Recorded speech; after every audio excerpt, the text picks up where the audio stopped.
Good morning everyone. Welcome to my channel Pooja Gyan Kosh. पूजा ज्ञान कोश में आपका बहुत बहुत स्वागत है।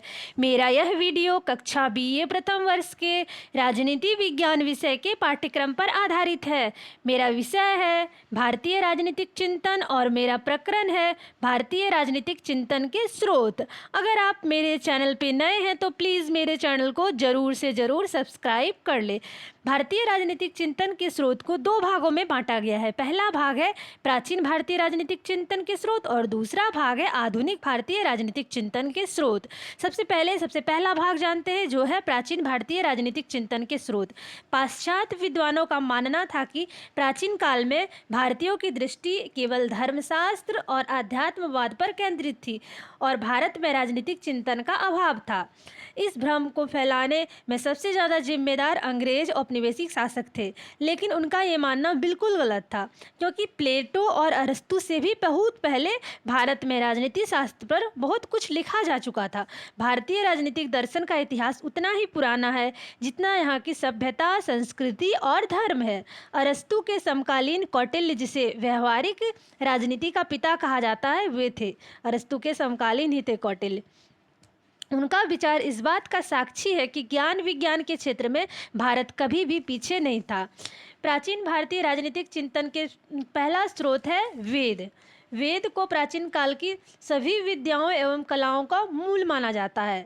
वेद 4 प्रकार के हैं। पहला है ऋग्वेद, दूसरा है यजुर्वेद, तीसरा है सामवेद और चौथा है अथर्ववेद। राजा द्वारा किए जाने वाले यज्ञों का वर्णन वेद से मिलता है। वेदों से शासन तथा राज्य की उत्पत्ति का सिद्धांत, शासन के राजतंत्रात्मक स्वरूप, राजा के अधिकार आदि का वर्णन मिलता है। वेद से के द्वारा ही इन सभी की जानकारी प्राप्त हो जाती है। दूसरा है ब्राह्मण ग्रंथ। दूसरा स्रोत है ब्राह्मण ग्रंथ। इस ग्रंथ से भारत के तत्कालीन पश्चिमोत्तर देशों जैसे गांधार, केकय, कौशल तथा विदेह आदि की विस्तृत जानकारी प्राप्त होती है। विभिन्न स्थानों के राजनीतिक एवं सामाजिक जीवन की भी जानकारी ब्राह्मण ग्रंथ से प्राप्त हो जाती है। इस समय केवल 18 ब्राह्मण ग्रंथ मिलते हैं। तीसरा है उपनिषद। इस समय केवल 10 उपनिषद प्रमाणिक हैं। उपनिषद से उस समय के सभ्यता एवं धर्म और संस्कृति की उन्नति का पता चल जाता है। और चौथा है सूत्र ग्रंथ। सूत्र ग्रंथ में राजा और वर्णों के कर्तव्यों का वर्णन मिलता है। कराधान एवं संपत्ति, परिवार और व्यक्ति की रक्षा संबंधी व्यवस्था का भी वर्णन सूत्र ग्रंथ में मिल जाता है। पांचवा स्रोत है महाकाव्य।